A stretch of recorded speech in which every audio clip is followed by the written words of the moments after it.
ఏంటి సంగతులు? మొన్న రాకెట్ లాంచింగ్ ఒకటి చూసాం కదా, 250 కిలోమీటర్ల దూరం నుంచి కాలిఫోర్నియాలో. ఈరోజు ఆ దగ్గరికే వెళ్తున్నాం, దాని పక్కకు కాదు, ఎగ్జాక్ట్గా అక్కడ చుట్టుపక్కల 8 కిలోమీటర్ల దూరంలో ఎవరైనా సరే ఉంటే కాలిపోయే ఛాన్సెస్ చాలా ఎక్కువ. దాని నుంచి వచ్చే వేడి కానీ, వైబ్రేషన్స్ కానీ, సౌండ్ కానీ, భూకంపం వచ్చి దద్దరిల్లిపోయినట్టు ఉంటుంది. మీడియా వాళ్ళను కూడా దాదాపుగా 5-6 కిలోమీటర్ల దూరం వరకు ఎవరిని రానియరు. ఎమర్జెన్సీ క్రూ తప్ప ఎవరు ఉండరు. వాళ్ళు కూడా ఎన్నో ప్రికాషన్స్ తీసుకొని ఉంటారు. ఒక మనిషి జనరేట్ చేయగలిగిన అత్యంత పెద్ద శబ్దం రాకెట్ లాంచింగ్. అక్కడికి వెళ్తున్నాం మన ఇంటికాడ నుంచి. కరెక్ట్గా 3.5 గంటలు.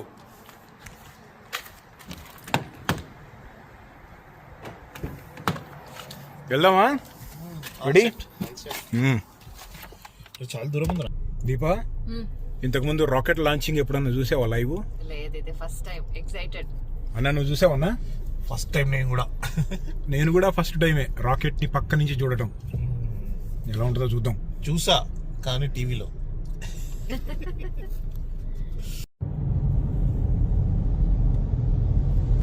మేజర్గా స్పేస్లోకి రాకెట్లు పంపించే కంపెనీలు 2 ఉన్నాయి యుఎస్లో. ఒకటి నాసా, అది గవర్నమెంట్ వాళ్ళది.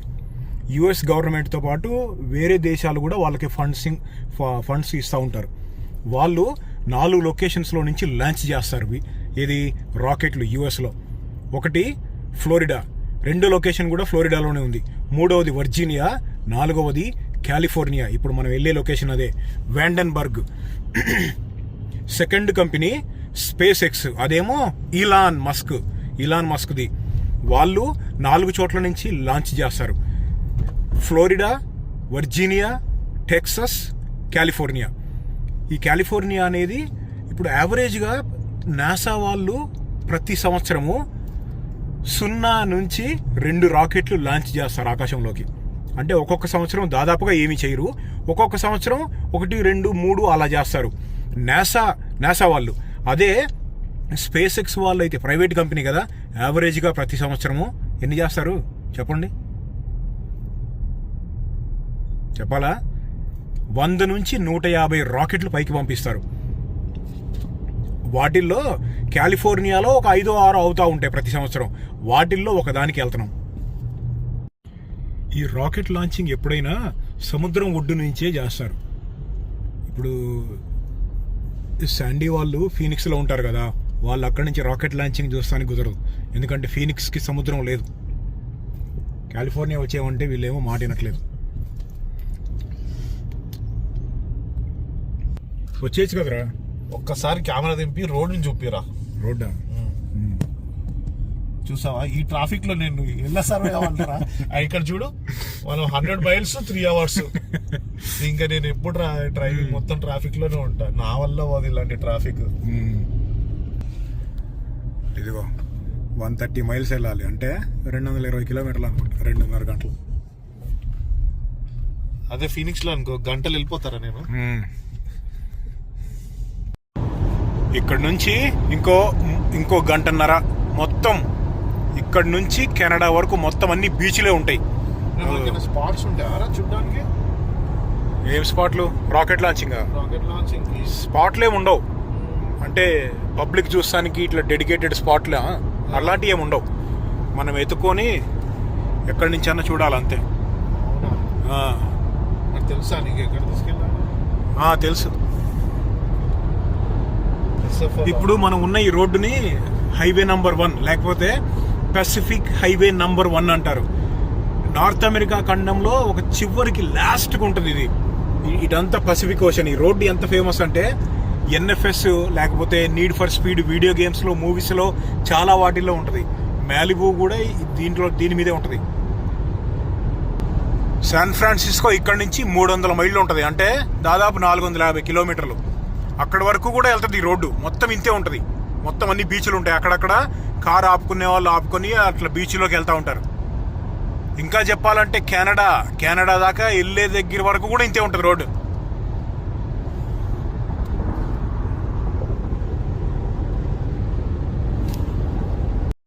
ఫస్ట్ ఇది కాలిఫోర్నియా స్టేటు, తర్వాత ఆరెగన్, తర్వాత వాషింగ్టన్. 3 కూడా యుఎస్లో వెస్ట్ సైడ్కి ఇటు చివరికి ఉంటాయి. మొత్తం కూడా కోస్టల్ మొత్తం ఇదంతా. ఇంకోటి ఏంటంటే ఇప్పుడు ఏప్రిల్ స్టార్ట్ అయింది కదా, ఏప్రిల్ మే జూన్ టైంలో కనుక ఈ బీచ్ దగ్గరికి ఇక్కడికి వస్తే బయట ఆగి ఏదో బైనాక్యులర్సో లేకపోతే కొంచెం జాగ్రత్తగా ఒక లుక్ వేస్తే డాల్ఫిన్ గాళ్ళు పాడ్స్లో, ఇప్పుడు గుంపులుగా ఉంటే ఒక్కొక్క యానిమల్కి ఒక్కొక్క పేరు ఉంటుంది. డాల్ఫిన్స్ అనుకో పాడ్స్ అంటారు. ఇక్కడికి వచ్చి తిరుగుతూ ఉంటాయి ఎప్పుడన్నా వద్దాం. మొన్న ఆర్టిమిస్ 2 అనే ఒక రాకెట్ని పైకి పంపించారు కదా, చంద్రుడి చుట్టూ ఒక రౌండ్ వేసి మళ్ళీ వెనక్కి వస్తుంది. అది ఇంకొక 15-20 నిమిషాల్లో ల్యాండ్ అవ్వబోతుంది. ఇప్పుడు సాయంత్రం అవుతుంది, 5:30 దాటింది కాలిఫోర్నియాలో. ఎప్పుడు ఏప్రిల్ 10 ఈరోజు సాయంత్రం కాసేపట్లో ల్యాండ్ అవుతుంది. ఈ చుట్టుపక్కల ల్యాండ్ అవుతుంది. మనం ఉన్న ఈ ఏరియాలో ఇప్పుడు ఇటు క్యాటలీనా ఐలాండ్స్, శాండియాగో అని చెప్పి ఒక ఏరియాలు ఉన్నాయి, అక్కడ ల్యాండ్ అవ్వబోతుంది.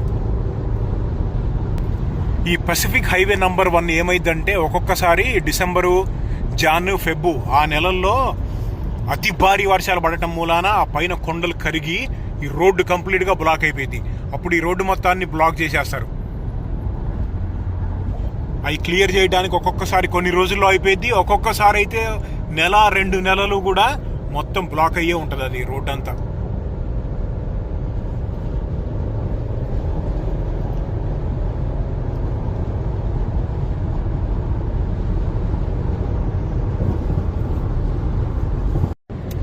మొత్తం ఇటు సైడ్ అంతా ఓషన్, సముద్రం ఉంది కదా, ఇటు పక్క ఏమో అన్ని పొలాలు పండిస్తున్నారు, చిన్న ఊర్లు ఉన్నాయి, అన్ని వెకేషన్ హోమ్స్. చాలా రేటు ఉంటాయి, రోజుకి $500 అలా ఉంటుంది, అంటే దాదాపుగా 40,000 అలా.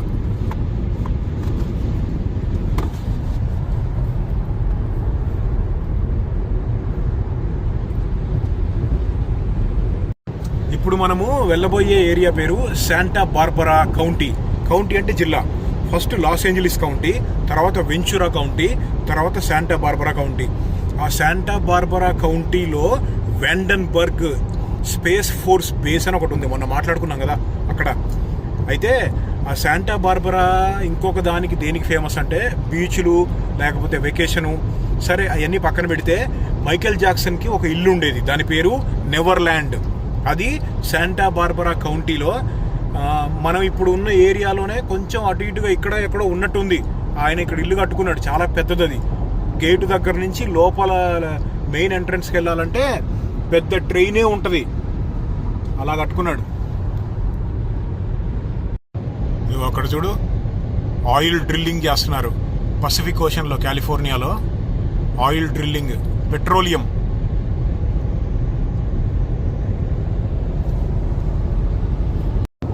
ఇదిగో ఇక్కడ లుక్ ఇంకా బాగుంది చూడు, ఆ ఆయిల్ డ్రిల్లింగ్ మీదకి ఒక జూమ్ కొడదాం.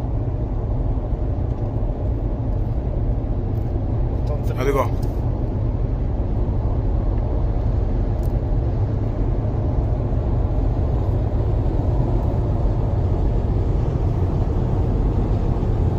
ఇంకొక అరగంటలో వెళ్ళిపోతాం.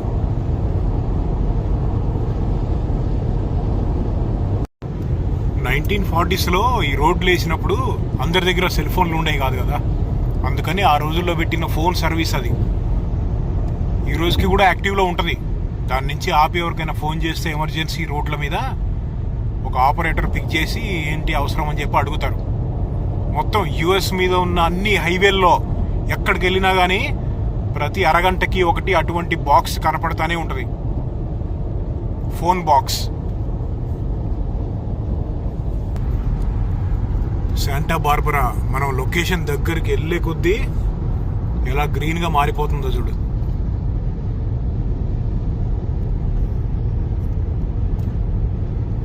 స్పీడ్ లిమిట్ 60 మైల్స్, 100 కిలోమీటర్స్ అంటే.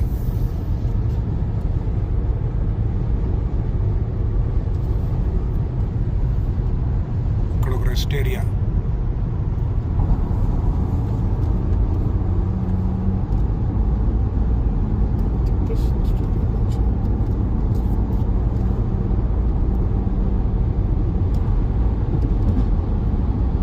ఇక్కడ ఒక టన్నల్ వస్తుంది చూడు, కొండని కంప్లీట్గా కొయ్యకుండా లోపల నుంచి వేశారు.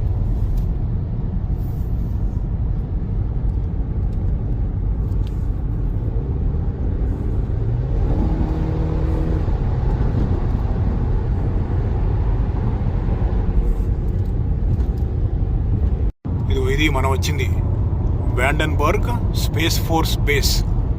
లాంపాక్ అనే ఊర్లో ఉంటుంది ఇది. ఆ ఏరియా పేరు లాంపాక్.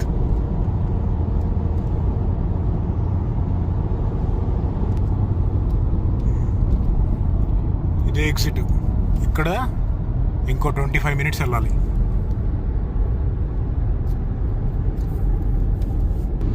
ఈ చూడు ఆ విండోస్ వాల్పేపర్ లొకేషన్లు ఉన్నట్టున్నాయి చూస్తానికి. విండోస్ XP వాల్పేపర్లు గుర్తున్నాయా ఎవరికైనా?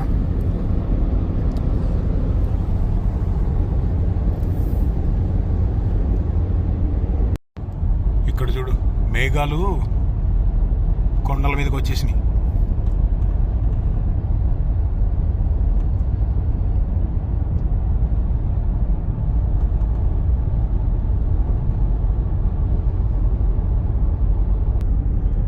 ఇక్కడ చూడు దగ్గరికి వెళ్ళే కొద్దీ గ్రీనరీ.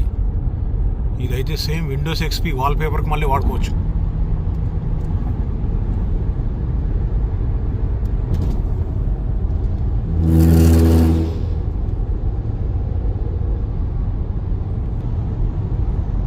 ఇగో ఆవులు.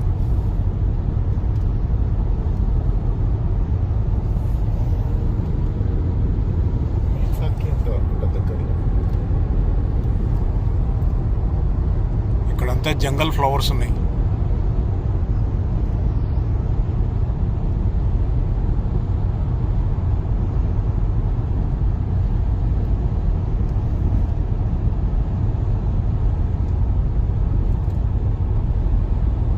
ఇవి చూడు చెట్లకి ఏదో బూజు ఏలాడినట్టు ఎలా ఉందో అదొక రకం. ఇవన్నీ అయ్యే ఉన్నాయి ఇక్కడ. ఈ చెట్లన్నీ అయ్యే ఉన్నాయి.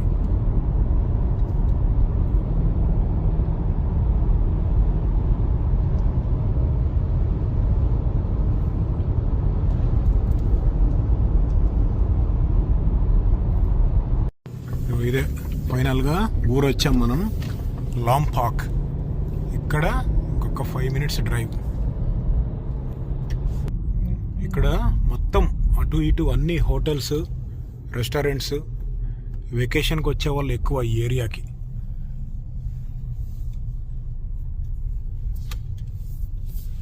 ఇక్కడ ఒక గ్యాస్ స్టేషన్లో ఆపాము, నేను స్నాక్స్ తీసుకున్నాం.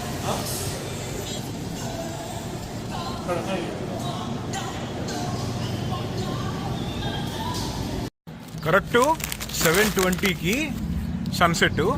అది అయిన 30 మినిట్స్ అంటే 7:50కి రాకెట్ లాంచ్. అదా ఈ ఊరుందా లాంపాక్.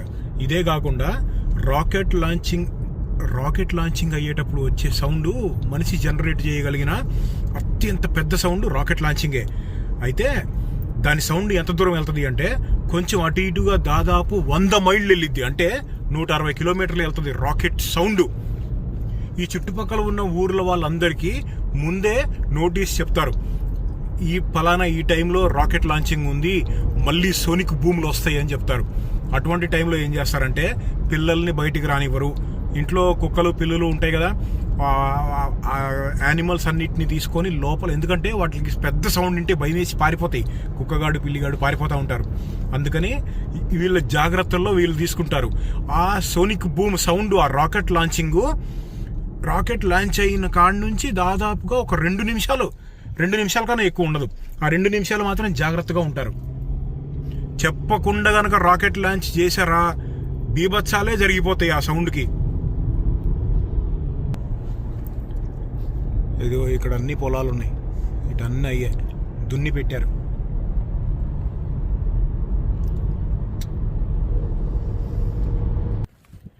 నాసా ఇంకా స్పేస్ ఎక్స్ వాళ్ళు వాడే రాకెట్ ఇంజనీరింగ్ కొంచెం డిఫరెంట్గా ఉంటుంది. కొంచెం కాదు, చాలా తేడాగా ఉంటుంది డిఫరెన్స్. అయితే ఆ రాకెట్ ఇంజనీరింగ్ ఉంటుంది కదా, ఆ ఇంజన్లు నాసా వాళ్ళేమో పెద్ద ఇంజన్లు వాడతారు. వాళ్ళు వాడే ఇంజన్ పేరు RS-25 అనే ఇంజన్ మాడ్యూల్. అది ఒక్కొక్క ఇంజను దాదాపుగా $100 మిలియన్ నుంచి $500 మిలియన్ ఉంటుంది. అంతే, దాదాపు 1000 కోట్ల నుంచి 5000 కోట్ల మధ్యలో ఉంటుంది ఒట్టి రాకెట్ ఇంజన్ కాస్ట్. అటువంటి రాకెట్ ఇంజన్లు నాసా వాళ్ళు పంపించే రాకెట్లు ఏంటంటే స్పేస్లో ఎంతో దూరం వెళ్తానికి, ఎక్కువ దూరం వెళ్తానికి కావాలి కాబట్టి మోర్ రోబస్ట్గా ఉంటాయి, ఎక్కువ స్పీడు ఎక్కువ స్ట్రెంగ్త్ తోటి తయారు చేస్తారు. అవి 4 ఉంటాయి ఒక్కొక్క రాకెట్కి యావరేజ్గా. అదే స్పేస్ ఎక్స్ వాళ్ళు తయారు చేసే రాకెట్లేమో ఇంజన్లు ఎక్కువ ఉంటాయి, అవి కొంచెం చిన్నవి. ఇప్పుడు ఉదాహరణకు చెప్పాలి అంటే నాసా వాళ్ళ RS-25 ఇంజన్లు 4 కలిపి ఎంత హార్స్ పవర్ జనరేట్ చేస్తాయి తెలుసా? ఒక్క ఎగ్జాంపుల్ చెప్తున్నా. 4 కలిపి దాదాపుగా 16 కోట్ల హార్స్ పవర్ని జనరేట్ చేస్తాయి. ఉదాహరణకు చెప్పాలి అంటే రాయల్ ఎన్ఫీల్డ్ 20 హార్స్ పవర్ ఉంటుంది. అయితే నాసా వాళ్ళు అవి వాడతారు కదా, స్పేస్ ఎక్స్ వాళ్ళు వాడేదేమో మెర్లిన్ అనే ఒక ఇంజిన్ మాడ్యూల్ ఉంది, ఇంకోటేమో ర్యాప్టర్ అనే ఇంజిన్ మాడ్యూల్ ఉంది. ఈ 2 వాడతారు. మెర్లిన్ ఇంజన్స్ ఉన్నాయి అనుకో రాకెట్కి, అవి 9 ఉంటాయి రాకెట్కి కింద, కొంచెం సైజు చిన్నగా ఉంటాయి. అలా కాకుండా ర్యాప్టర్ ఇంజన్స్ అనుకో, అవి ఇంకొంచెం చిన్నగా ఉంటాయి కానీ ఎక్కువ ఉంటాయి. దాదాపుగా 34 రాకెట్ ఇంజన్లు ఉంటాయి. నాసాకేమో 4 ఉంటాయి కదా పెద్దవి, ఈ స్పేస్ ఎక్స్ వాళ్ళకేమో ర్యాప్టర్ ఇంజన్. ఇప్పుడు వెళ్ళబోయేది ఫాల్కన్ 9 హెవీ రాకెట్, అక్కడ లాంచ్ చేయబోయేది కాసేపు. దాంట్లో ఉండేది 34 ర్యాప్టర్ ఇంజన్స్ ఉంటాయి. ఆ ఇంజన్స్ అన్నీ కలిపి దాదాపుగా 3 కోట్ల హార్స్ పవర్ జనరేట్ చేస్తాయి. వెయిటింగ్.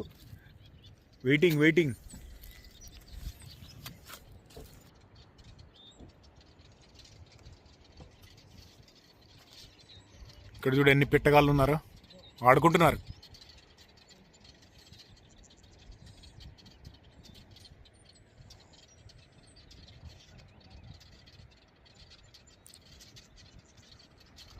బార్న్ స్వాలోస్ అంటారు ఆ పిట్టల్ని. నేను అనుకునే ప్రకారం అవే అనుకుంటా, బార్న్ స్వాలోస్. మెల్లిగా ఒక్కొక్కళ్ళు రాకెట్ లాంచింగ్ చూస్తానికి వస్తున్నారు ఇక్కడ. ఇదంతా కోస్టల్ ఏరియా, బీచ్. ఇదిగో అక్కడ ఏదో చిన్న రైలు పట్టాలకు మళ్ళీ ఉంది కదా, దాని వెనకాల బీచ్లు ఉన్నాయి.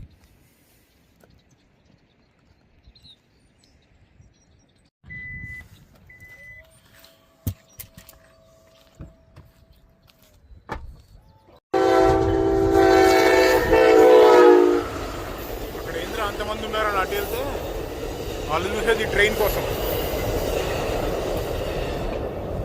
వాళ్ళు కూడా రాకెట్ కోసం అని చెప్పి నేను అక్కడికి వెళ్ళా. ఈ కాయలు ఏంది ఇక్కడ? కాయలు చూడు ఎలా ఉన్నాయా, ఇగో ఇవి చూస్తానికి పైన్ లాగా ఉన్నాయి, అయ్యే పైన్ నట్స్.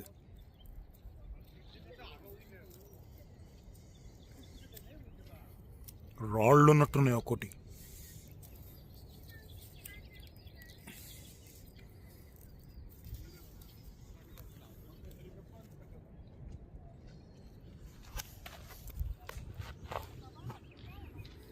ఇక్కడ చిన్నగా ఉన్నాయి కదా, చెట్టు ఎంత పెద్దగా అయింది చూడు అక్కడ. ఇక్కడ చూడు ఎంత అయిందో, చాలా పెద్దగా అవుతాయి.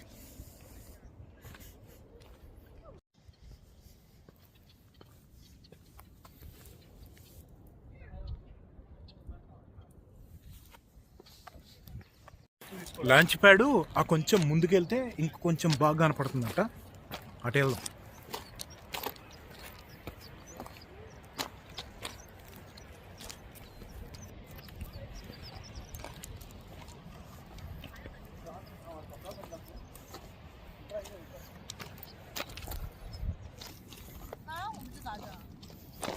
ఏదిరా launch pad? Yeah, I think, right? అదిగో అదే రాకెట్. అదిగో పైన కనపడుతుంది కదా వెనకాల, అదే అనుకుంటా నా గెస్ ప్రకారం.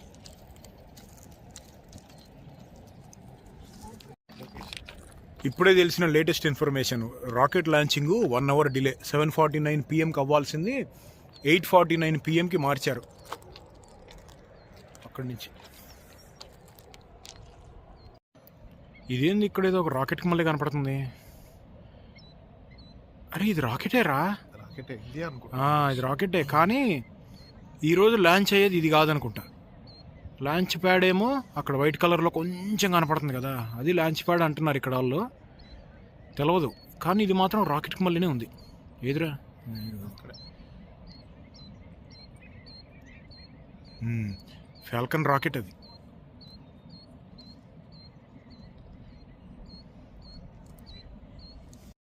ఫస్ట్ లాంచింగ్ 7:49 PM కదా, ఫస్ట్ 1 hour లేట్ చేశారు, తర్వాత ఇంకో 30 minutes, తర్వాత మళ్ళీ 30 minutes, ఇప్పుడు 10 చేశారు. 4 సార్లు డిలే చేశారు. ఎందుకు అంటే వాతావరణం ఏమైందంటే సడన్గా కొంచెం వర్షం పడినట్టు అయ్యి ఒక చిన్న తుఫానుకు మళ్ళీ వచ్చింది. ఇక్కడ కాదు, ఇక్కడ చిన్న చినుకులు పడుతున్నాయి, కానీ ఇవి రీయూజబుల్, మళ్ళీ యూజ్ చేసుకోవడానికి అవసరం అయ్యేటట్లుగా తయారు చేశారు స్పేస్ ఎక్స్ రాకెట్స్ని. ఆ రాకెట్లు ఇక్కడ మనం ఉన్న లొకేషన్ నుంచి ఒక 50-60 కిలోమీటర్ల లోపల సముద్రంలో పైకి వెళ్ళిన రాకెట్కి కింద బూస్టర్ ఉంటుంది కదా, ఆ బూస్టర్ మళ్ళీ తిరిగి వాడుకునేటట్టుగా తయారు చేశారు. ఆ బూస్టర్లో ల్యాండ్ అవ్వాలంటే సముద్రంలో లోపల ఒక చిన్న తుఫాన్ వచ్చింది. ఇది ల్యాండ్ అయితే అది కంట్రోల్ చేయటం కష్టం, అక్కడ కింద క్యాచ్ చేసేవి ఉంటాయి, పట్టుకునేవి. అందుకని స్లో చేశారు. మొత్తానికి ఇంకొక 8 నిమిషాల్లో ఫ్లై అవ్వబోతుంది రాకెట్ అక్కడి నుంచి. ఇదిగో ఈ చీకట్లో రాకెట్ మీదకి ఒక్కసారి జూమ్ కొడతా చూడండి, అదిగో మెల్లిగా పొగలు వస్తున్నాయి చూడు. అదిగో ఇంకొక 5 నిమిషాల్లో లాంచ్ అవ్వబోతుంది.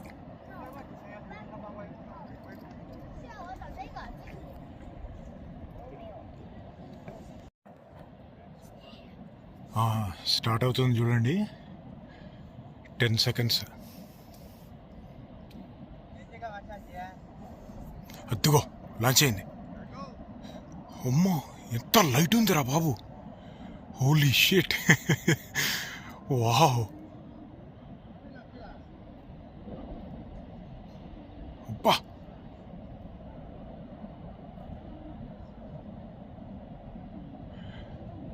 మేఘాలు ఉండటం మూలాన, అరే మేఘాల మూలాన మనకి వ్యూ లేదు.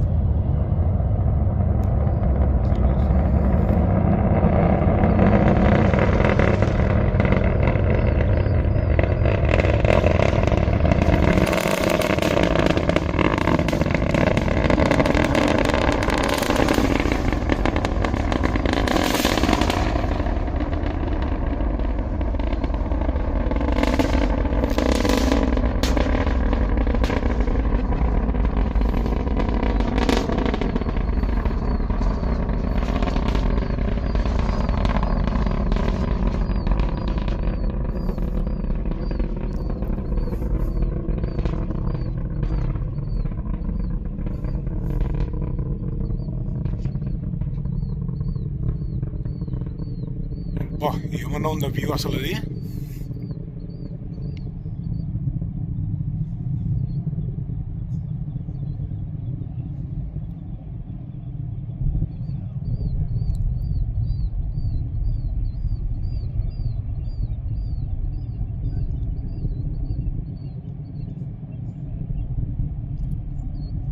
ఇదిగో ఇక్కడ నుంచి మొన్న మనం కాలిఫోర్నియాలో చూసాం, మన ఇంటికాడ నుంచి ఈ వ్యూ.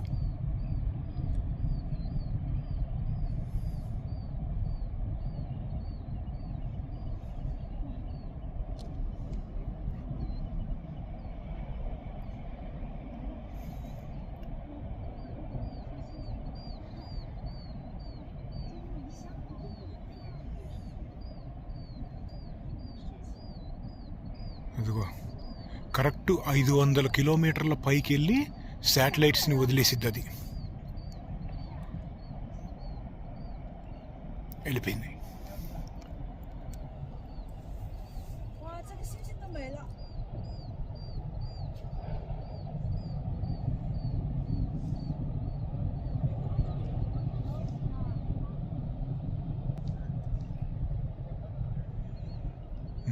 వెళ్ళిపోయింది.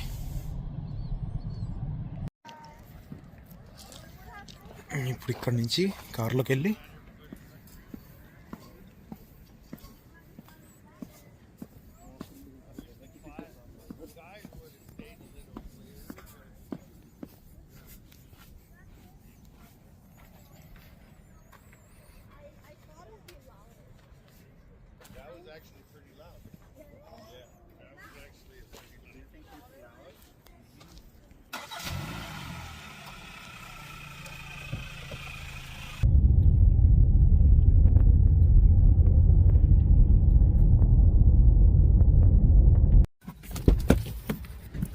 అదనమాట రాకెట్ లాంచింగ్ ఎక్స్పీరియన్స్. ఇప్పటి వరకు నేను చూసిన వాటిల్లో చాలా బ్రైట్గా ఉన్నది అదే, చాలా లౌడ్గా ఉన్నది కూడా అదే. ఎక్స్పీరియన్స్ బాగుంది. రాకెట్లు చాలా ఇంపార్టెంట్. మనం సెల్ ఫోన్లు మాట్లాడుతున్నా, ఇంటర్నెట్ చేస్తున్నా, చాలా వాటికి ముఖ్యమైన కారణము పైన శాటిలైట్స్ ఉండటమే. కానీ మరి ఎలా ఉంది రాకెట్ లాంచింగ్ ఎక్స్పీరియన్స్? మళ్ళీ కలుద్దాం.